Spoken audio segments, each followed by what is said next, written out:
New video tonight caught on camera the smash and grab with a pickup truck. Now police in Perkins Township are looking for the two who jumped out and stole an ATM. 13 Action News anchor Tony Geftis is on your side live in studio with the video detectives want you to see. Tony. Christian Lee, 13 Action News is on this, and we are taking a look at this video that was captured in June. However, detectives are releasing it now because they just recovered the stolen ATM in the woods, and they are hoping that this footage will generate some more leads.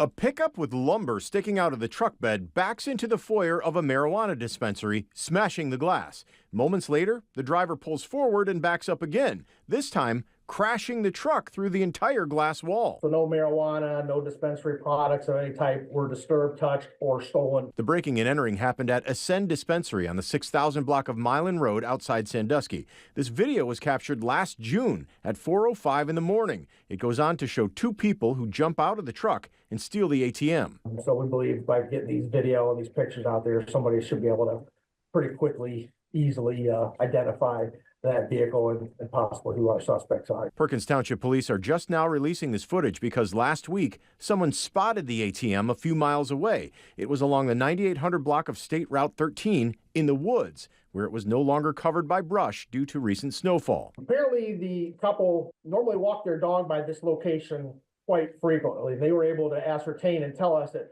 this actual machine, ATM, had been back there for several months. Detective Joseph Rotuno says the machine was empty, the cash cleaned out. However, now investigators have additional evidence to try to track down the thieves. The area that it was dumped is something that we believe somebody knows that area. It's not an area that somebody that's not from around here would know where this would be at. If you recognize this 2013 or older Chevy Silverado, Perkins Township Police are asking you to give them a call. Officer McDermott is the one working this case. We have the phone number to directly contact Officer McDermott posted in this story on our website, 13abc.com. Again, if you recognize this pickup truck, Perkins Township Police are asking you to give them a call. Lee?